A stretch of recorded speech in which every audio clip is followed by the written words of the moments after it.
So this is the entrance to the Serapeum.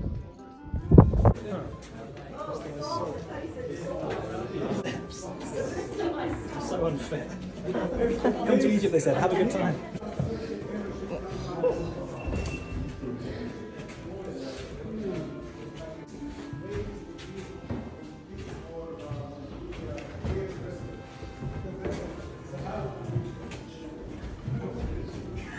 Okay, my friends, this is one piece of rose granite.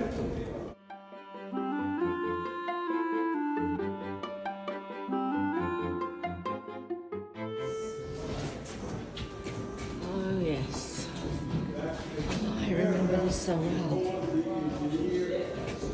Oh, Come this way, come here first. One piece of granite, hollow, in the first wave. By the way, when we talk about the interior, the angle of the corner is perfect 90 degrees. It is not 89, it is not 91, it is 90 perfect, sharp, which is like bigger or like triple size, then you go under the ground.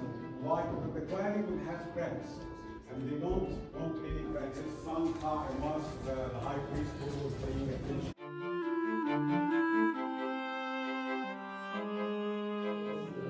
I remember when we put these down, we couldn't finish them. We knew that the disaster was coming, and we just couldn't get them all done. We didn't even bother to polish some of them. And anyway, the important stuff we got in there, we got it all sealed up. But it's so nice to see them again after all these years.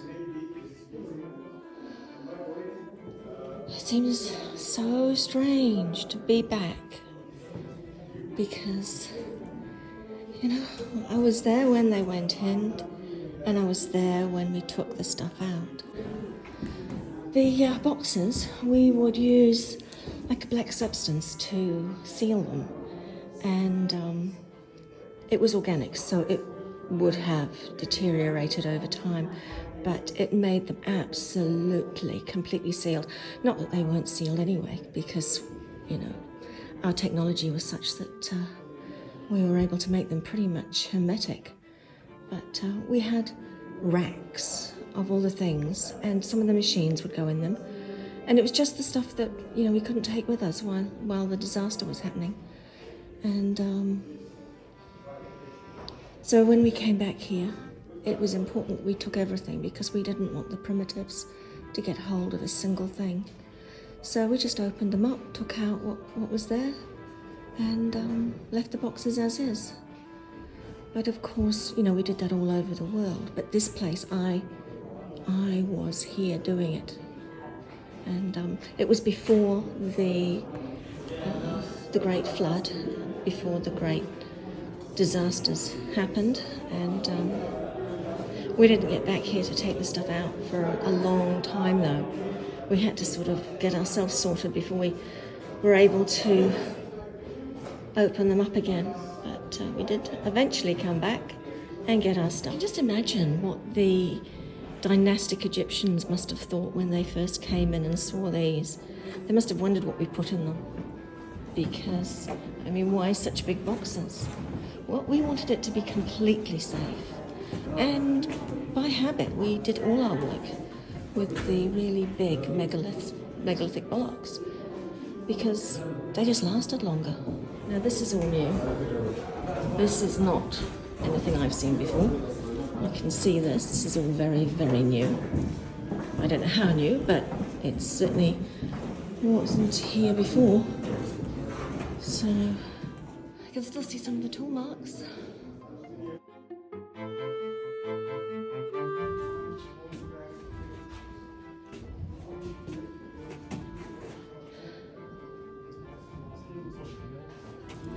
And when you think about it, this is only a tiny number of the ones that we put here.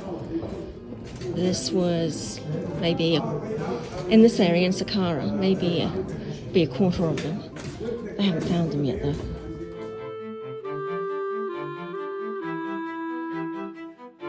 My Here you can see where somebody's been desperate to try and get in and move the lid.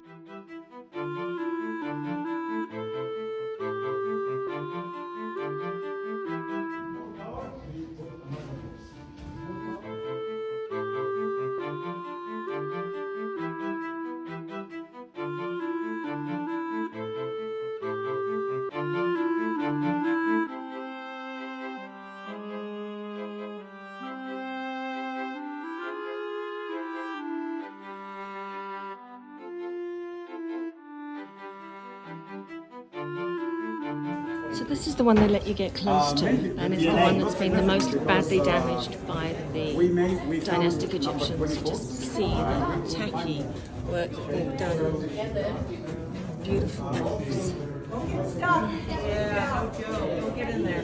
And you see how it's polished on the indents.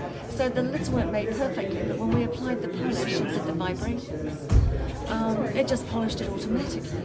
And here's another example of polished imperfections. By chisel and hammer, and I did that several times. This is like such an artistic form of Hold the chisel. Start doing this, doing. After fifth step, your nerves will hurt you too much. So you have to rest for like at least 30 minutes.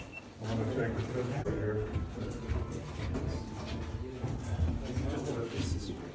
Ah, yes. Like nerves. See right over here, there's, I've got some other things.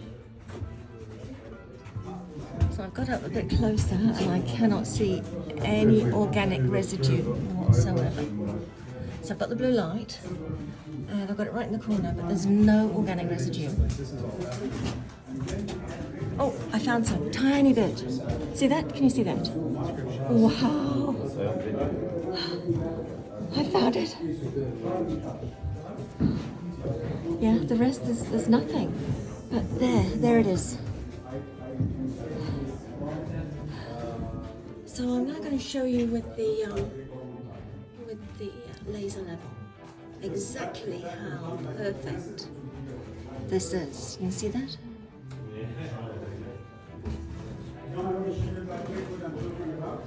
And even just looking at You're gonna hear this from me.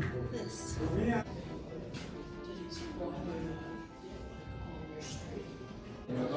So if you check out my episode on stone cutting, you'll know exactly how these things were cut and the tools that we used, because it wasn't actually that difficult.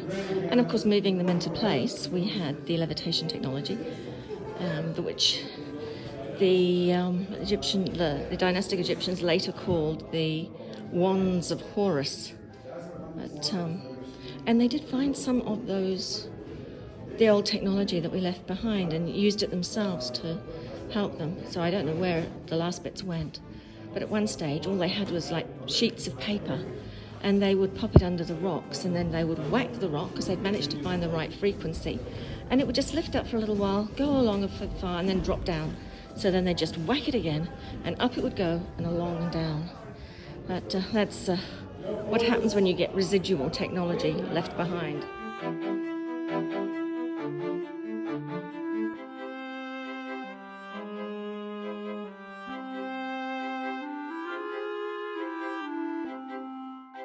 Another one. And there's a heap of these underneath the geyser as well. One of my other episodes, you'll also hear about how we did the polishing. So with the liquid and then the vibration. And the vibration just caused the liquid to polish the area that was vibrated.